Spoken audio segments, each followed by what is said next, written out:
Good morning, everybody. To you. So we're on chapter 9 today, taking the leap. We're just one chapter away from getting to the nuts and bolts of it. So I just can't wait to get through these 2 chapters. But it starts off with a good saying. Sometimes great things are created from the most unexpected and unlikely places. Boy, isn't that the truth? Mm-hmm.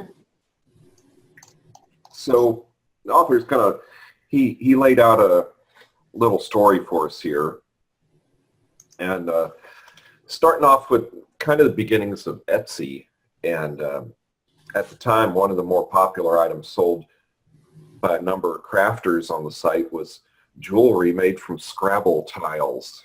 I was shocked that Etsy's been around since 2005. I was too. I didn't know. I had no clue. Yeah, me either. I had no clue. And that I thing think it was originally like a craft place. Yeah, and it's turned into a powerhouse. Yeah, billions with a B. Yeah. Goes through there. So, they got kind of interested in this. They're thinking, oh, great, that this is a way to make some money. But when it came to creating product, neither of us wanted to get into creating individual pieces of jewelry, or for that matter, employing Chinese workers to do it. But there were 1 or 2 sellers who'd taken a slightly different path. Not only were they making the jewelry itself, but they were also selling guides on how to make the jewelry as well. And, so he bought a couple of these guides, and unfortunately the guides were incomplete. They created more questions than answers. Eventually, we were able to figure out how to make the jewelry on his own, but they pretty much had to figure it out. The instructions were so bad that they were practically useless. But they were cheap, so, hey, you get what you get. Mm-hmm. So they decided to create the best Scrabble tile jewelry making tutorial guide available on the market, period. Their early results were underwhelming. Initially, it was like launching to crickets. They didn't really have any sales. They didn't have any reviews. They didn't have anything. They were just new. So imagine the disappointment. Now, the interesting thing to me with this, and I know y'all are going to have a lot to say about this, is that he just picked something that was of interest, and Scrabble tile jewelry, I can't think of anything much more obscure than that. But then he took it the next step because they realized, because they started getting some sales and people started asking questions and realized that there were actually 3 sub-markets in the Scrabble tile industry. So he decided to make 3 separate tutorials. There were people using different materials, you may recall, to make this jewelry, which I'm sure is beautiful. So they made separate guides. Now here's the kicker. What did you all think when you read, we went from barely making $500 per month, as if that's a bad thing, to making over $10,000 per month? Yeah, between their website and Etsy shop. So when I read that, Yeah. I was like, oh, okay, wait a minute here. I need to start paying attention. Mm-hmm.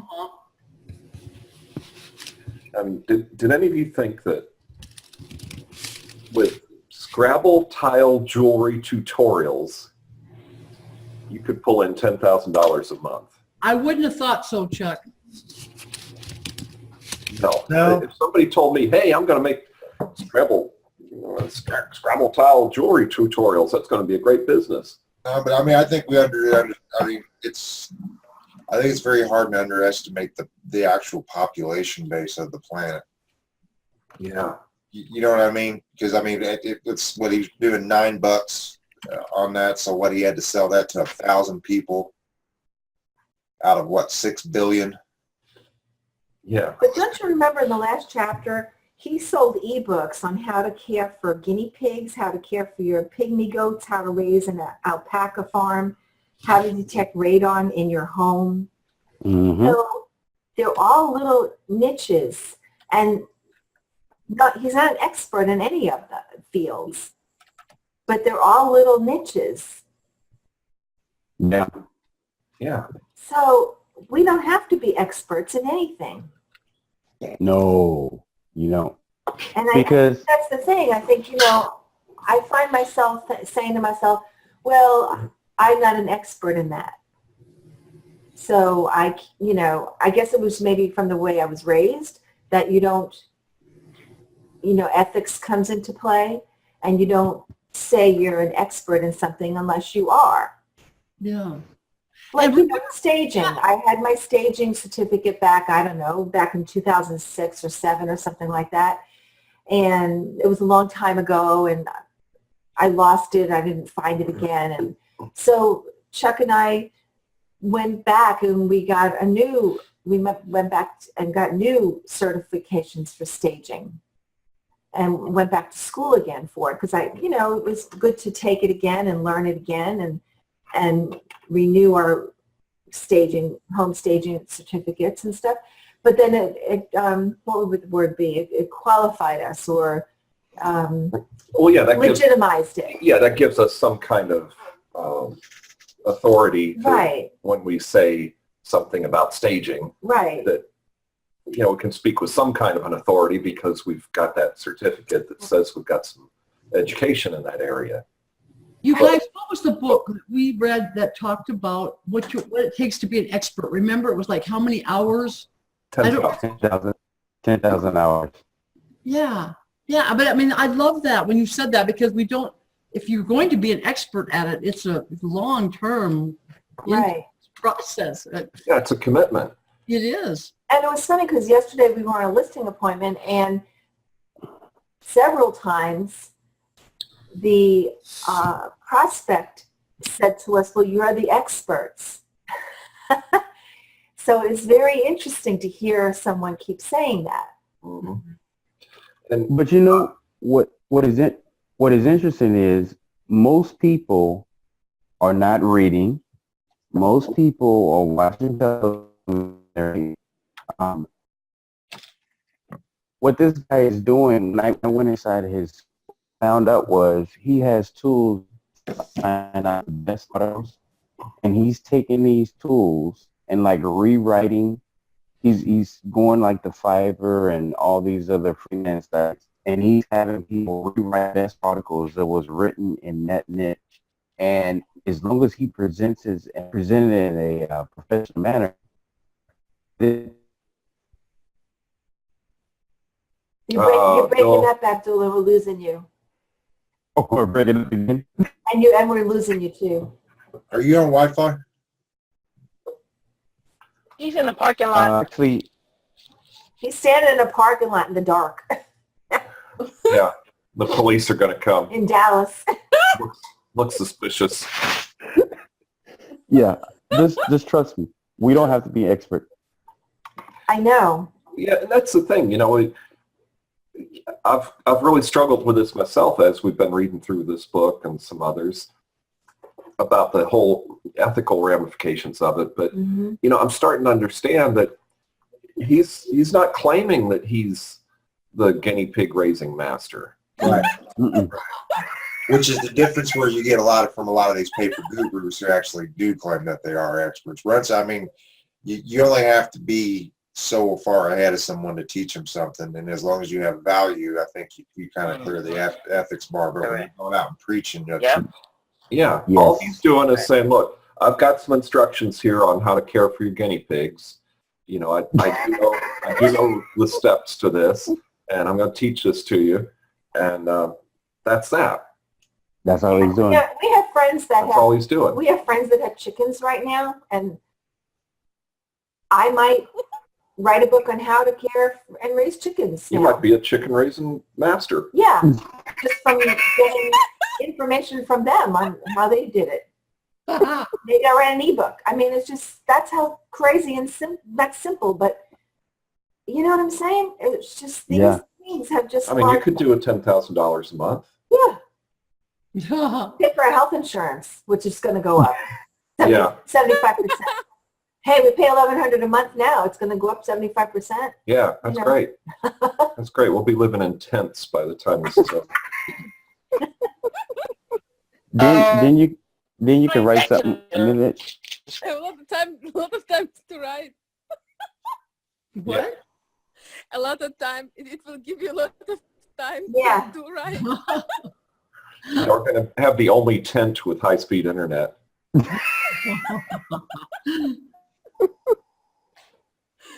I Oh like my what he God. wrote. He says, furthermore, since our guides were more specialized, and that's in quotes, and more directly addressed people's specific questions, we were able to charge premium prices. While the generic one-size-fits-all guides our competition produced sold on average for $9, we sold our specialty guides for $17 each and the bundle of 3 for $33.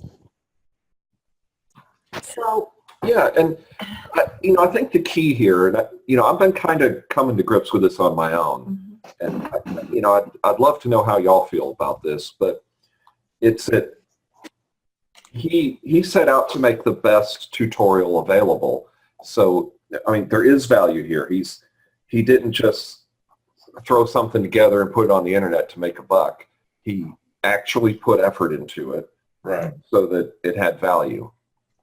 And I think that's the part that up until I started coming to grips with this, I was assuming that there was not, in his case, $33 of value, but there is. Right. And how do y'all feel on it? Am I the only one struggling with this? I was for a little bit. You are? Yeah. I'm not now. Very honest. They're okay, and I think I've referenced it several times about Dan Henry. Yeah. Okay, but at the end of the day, the people that his following, they really do feel that they got value from his courses. I mean, him had a private talk about that. I even kind of just backed off on him.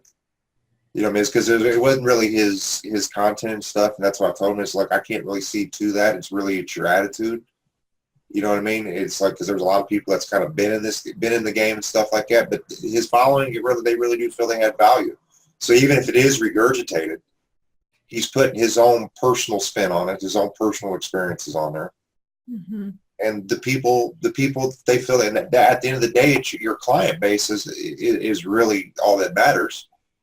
If they feel that they have the value, if they feel that they got their money's worth, I mean, and they feel like it changed their life, it doesn't really matter if it's regurgitated or not. Right. And Sean, can you guys hear me? I'm sorry right now.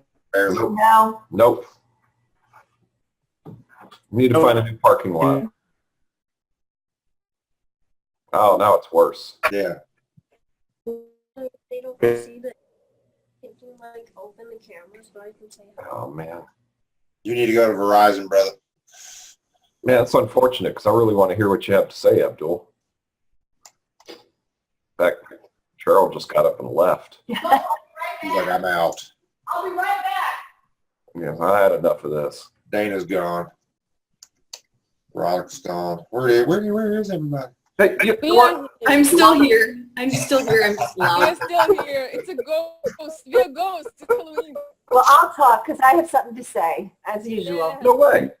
So they had an aha moment, and they said, we discovered that by paying attention to the right information, you can not only identify what subsegments exist in your market, but you can also identify which ones are worth focusing on. And when you've done that, you can determine which products to sell and how to customize your marketing language to speak to each of those segments. The segment's wants, needs, and desires differently. I didn't realize it at the time, but looking back, it was then that the seeds of the Ask formula began to sprout. Yeah. So I like the idea about the subsegments. Yeah. And Yolanda and CJ, what do you make of all this? DJ's not on today, and I agree. Oh, he's not on. I'm sorry. And she agrees. about the subsegments. All right. And the interesting thing is about the Scrabble tile, they had to really break it down very specifically. He said that, you know, they realized that there's not a one-size-fits-all guide. It didn't really address any of the one subgroups very well. So they said, what if we create separate guides for each of these 3 buckets of people and then sell them individually and as discounted bundle for people who want to learn it all. So to me, that was really important because we can make subgroups for so many different things that, you know, each of us have here. Yeah, and I started thinking last night about, you know, I've got a lot of things that I've come up with. I mean, even stupid stuff like,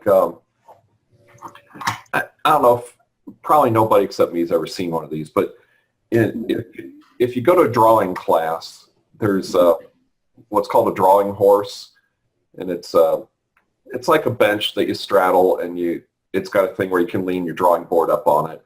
But I built one that you could put your notebook computer on top of and a tablet, so you could draw electronically instead of on paper. And I built a couple of those, you know, for the art center downtown. And like I've got the plans for that and everything. I was thinking, shoot, man, there's probably people that want to build more of those. In fact, the art center wants more of them. And it's like, shit, man, all the instructions and everything. All we have to do is just throw it on a ClickFunnels and, you know, maybe you could sell some of those. You know, even stupid stuff like that, I'm thinking. Yeah. It's maybe more interesting than guinea pigs. Well, that's true. I mean, you know, look, I realize, you know, none of us are going to dominate the Scrabble jewelry market right from day one. Well, that's good now anyway. The Scrabble jewelry manufacturing market. But he kind of went on and, you know, he obviously started getting serious about this because the prospect $10,000 a month, I think that would catch anybody's interest. Yeah, exactly. So he said that things began to work when I combined good old-fashioned on-the-street salesmanship with a sophisticated, statistically based model of survey questions to get feedback from customers.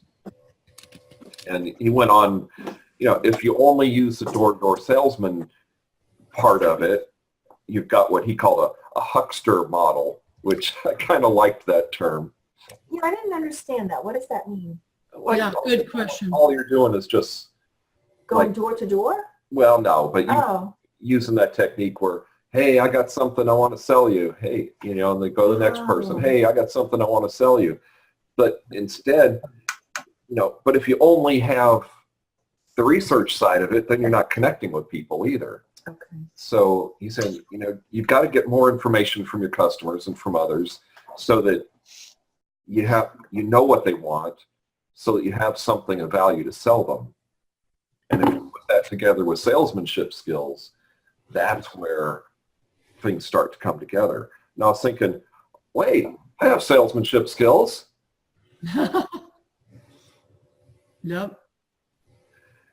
I feel like as we're reading this, the last couple of chapters, I feel like, hopefully I can explain this correctly, but I feel like I've always been in like that door to door and like the person to person, and like this is like jumping from, like I'm just seeing really clearly in my head like a vision of like a bunch of veins like on a tree, like roots on a tree or a bunch of veins or something, and I'm like way at the bottom, the one working, and he like jumped up to, he's selling stuff to people like me. Yeah. You know what I mean? Yes, I do. I feel the same way. Do ya? It's like I can't explain it, but I can like see it in my head, and it's so clear. Like, so you're saying you're his customer. You're the person that he will sell the stuff he come up with to, and you're actually the one doing the work that he did not do. yeah, like, okay. as I'm reading this, I'm going like, well, yeah, he's selling all this stuff to all these dumb people that want to make jewelry tiles. You know what I mean? Like, Yeah. all these people want to make jewelry, and then I'm like, but I'm the jewelry tile maker. Yeah, wait a minute. You guys, I have something to share with you about jewelry tile making. So I made jewelry a long time ago, like early 2000s, as a challenge because someone at my workplace at the time was like, oh, these are expensive, it costs too much money, and that's like $70. I was like, what the hell ever, I'm going to go make it, and it started to this whole new business.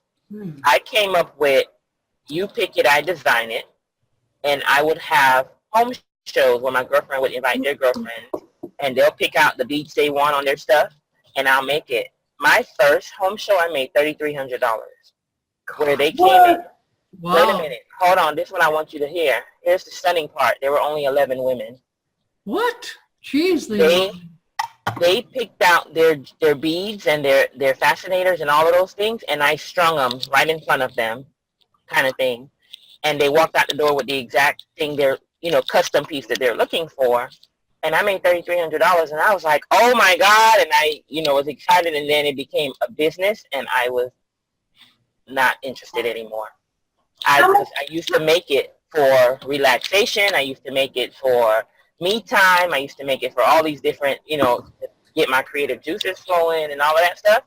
And so when you're talking about jewelry tile, I'm thinking you have no idea how big that industry is. Yeah, I have no clue. I don't either. But It's $1 billion business. Wow. It's $1 billion business, and most of those billions comes out of Arizona. Really? So Yolanda, how much were you making a month? Yep, I think I did 3 shows. My second show, I only did like $900. But when I did that first one, I was like, holy cow, I can quit my job, kind of thing. Which I didn't quit my job because CJ and I are always the security people. We think about fallbacking, what the fallback on, blah, blah, blah. But anyway, yeah, no, I did not. I don't know how much I made a month. I couldn't tell you. But that first show was 11 women. The dummy. Yeah, the dummy's business.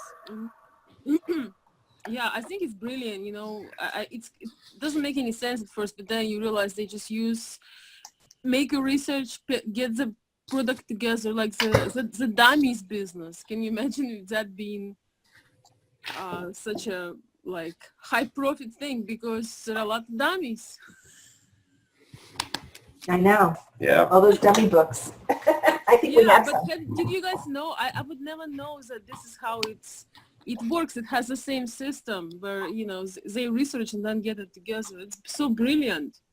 It really is, isn't it? Yeah. Abdul, are you gonna post this one, this session? Is Abdul here? What's that? Yeah, he's here, but he can't really. Yeah, but he's got a connectivity issue going on right now. I think it's safe to assume that he will. Yes, you're gonna post it? Okay. Yeah. All right. Oh, it sounds like you had something to say. Yeah, I wanted to share my idea, but I'm good. Okay. Well, we can do that at a later date. Oh, it's like a secret. Yeah, don't want to share it with the world, That's true. Yeah. So certain things aren't public, but Hey. So then this guy found out that his division was going to be having some real serious problems at work, and he decided not to go down with the ship and jump. And that's when things got real. Like, So, what do you mean, Chuck? Can you say that again? What do you mean things got real? well, he decided to leave his job where he was making a lot of money, but during that whole financial shakeup, AIG got caught up in that too, and he got wind of that, and it's like, all right, hard times are a coming here at work. So if there was ever a good time to jump and try to make a go of this, that was it. Did it stand out to anyone else about the living situations between him and his wife? Well, that's in the next chapter, actually. We're on 9, ain't we? Yeah, aren't we? Yeah. Yeah, I think. What do you mean the living situation, Sean? We wouldn't talk about that. Because when he basically he lost his job, he had to go live with his wife from Shanghai to Hong Kong, and his wife was living in like a 400 square foot apartment. Yeah.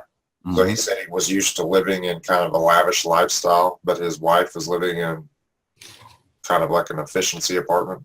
Yeah, because she was a full-time student. Right. So, yeah, that's true. He went over there, so he had the culture shock of that. Plus, they were both, the two of them living in 400 square feet. Yeah. I mean, I'm just saying, if I'm making all this money, are you really going to let your wife live in a 400 square foot apartment? Yeah. Oh, well, yeah, that's a whole That's what just jumped out to me, because that's exactly what he said. He's like, I had the accommodations weren't exactly the luxury lifestyle I had gotten used to in Shanghai. She had a $500 monthly stipend and lived in a 400 square foot apartment. And I know some couples kind of like keep their own finances separate from each other and stuff like that.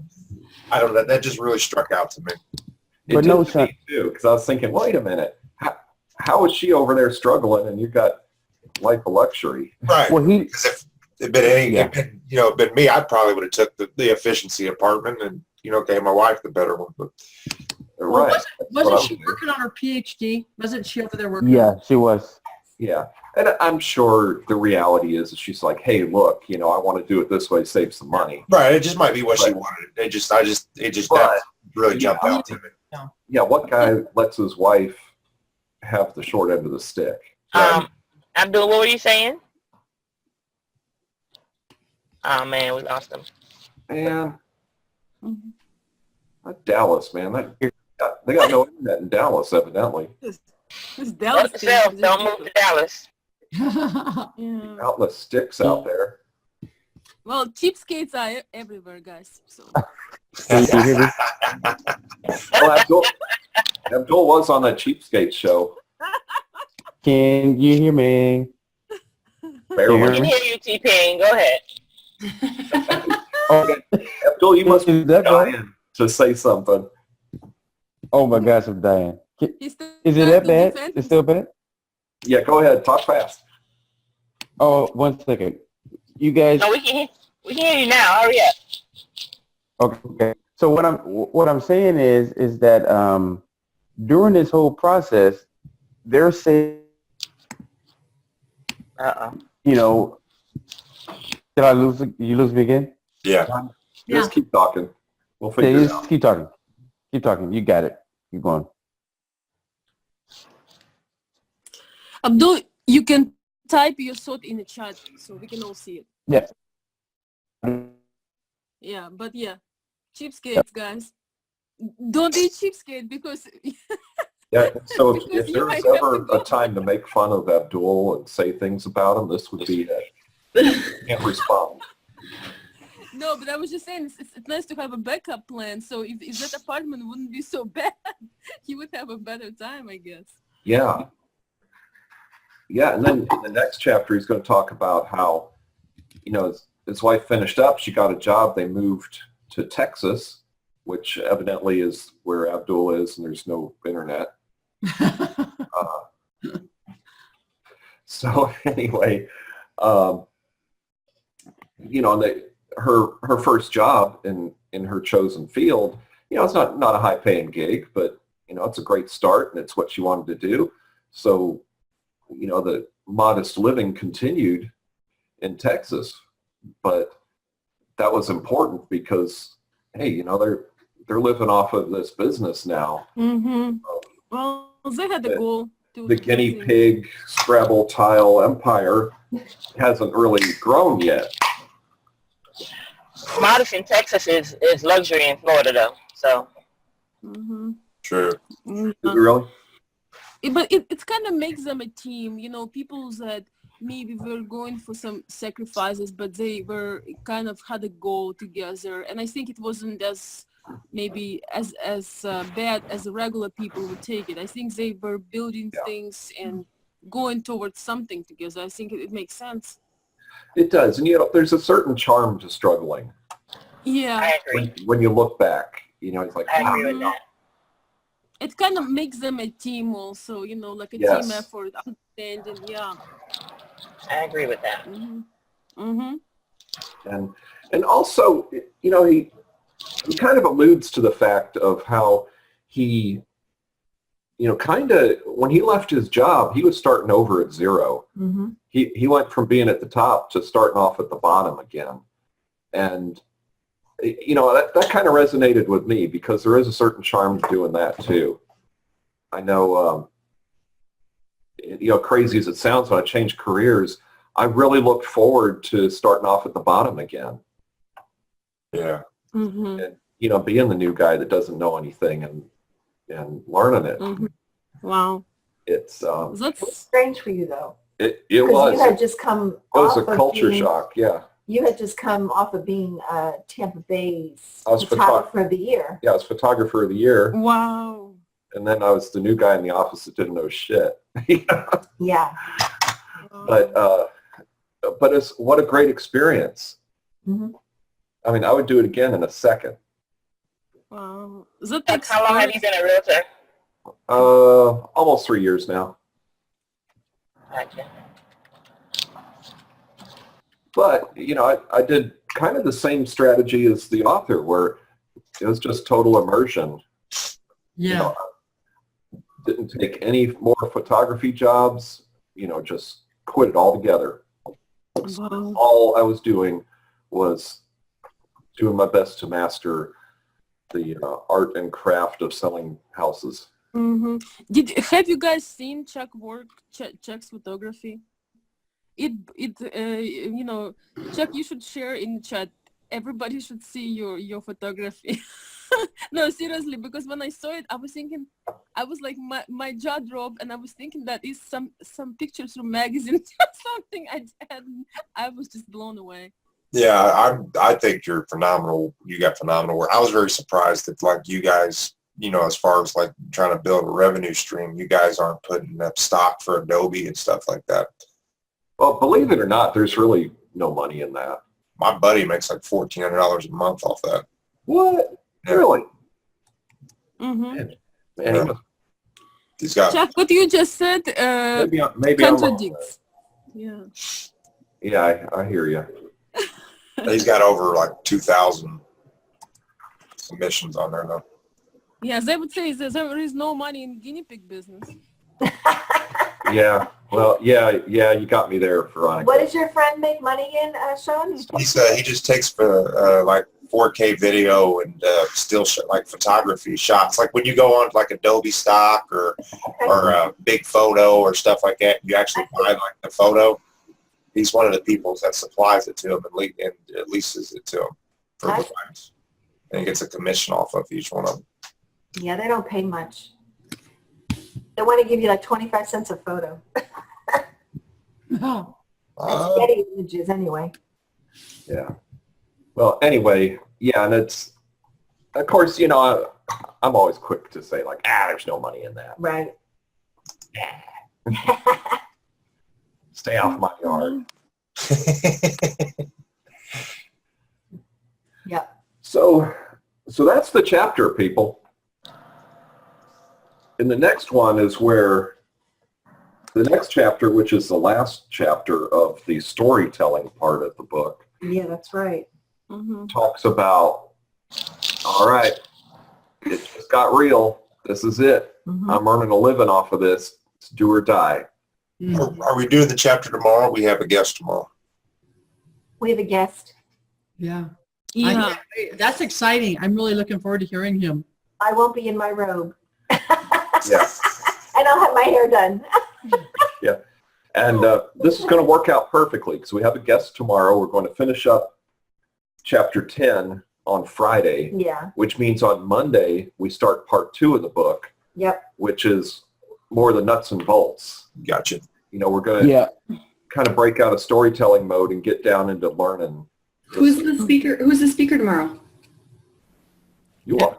Can, Oh, can you guys hear me? Some guy Abdul called an asshole. oh, your friend. Yeah.